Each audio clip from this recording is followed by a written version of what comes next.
So today we'll be talking about how to annotate novels in order to find a deeper meaning in them.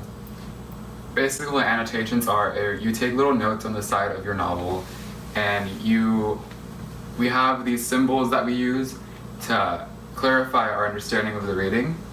So do you guys remember the symbols we use for annotation? Just shout them out if you do.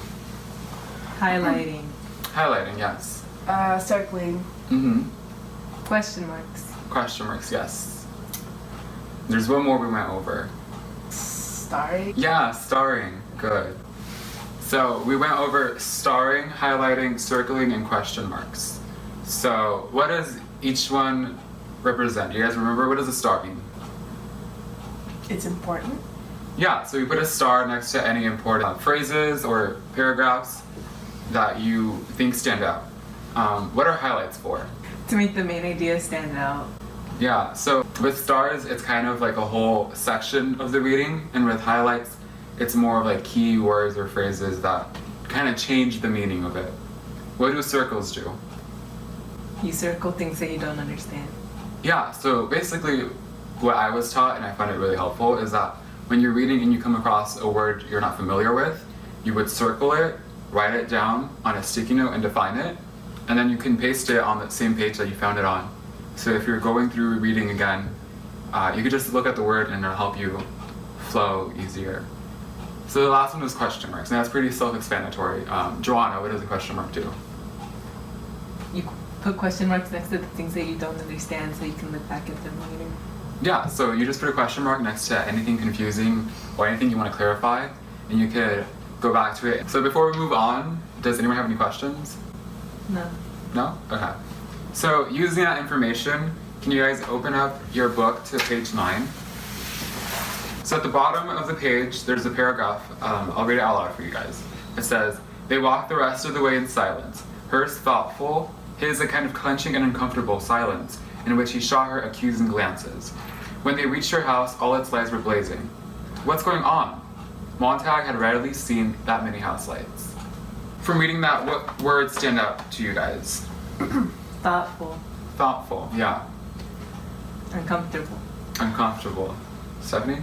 House lights. House lights, they were blazing, right? That shows us that he's kind of uncomfortable and kind of weary of the whole situation, but she's very comfortable in her own skin and like confident in the way that she walks and stuff.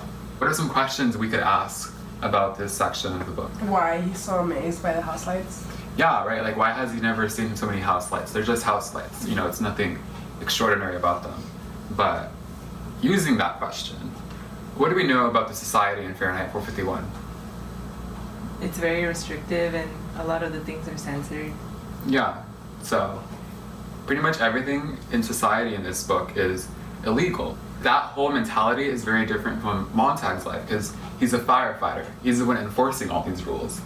He's not used to seeing like the knowledge or like kind of the rebellious actions that people have because a lot of society is scared of what the government is going to do to them if they try to rebel.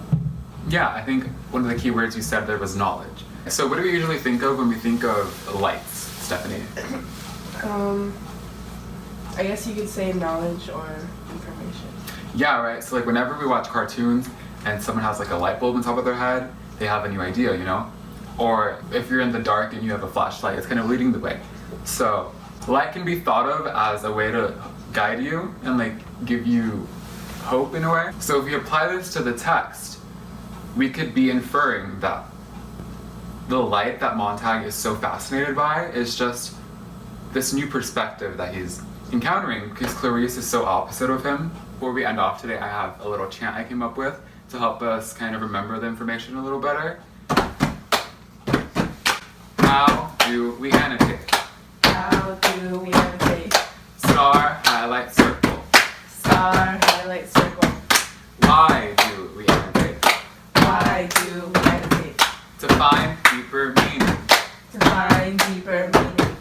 Make sure you star important information. Make sure you star important information. Highlight key phrases or ideas. Highlight key phrases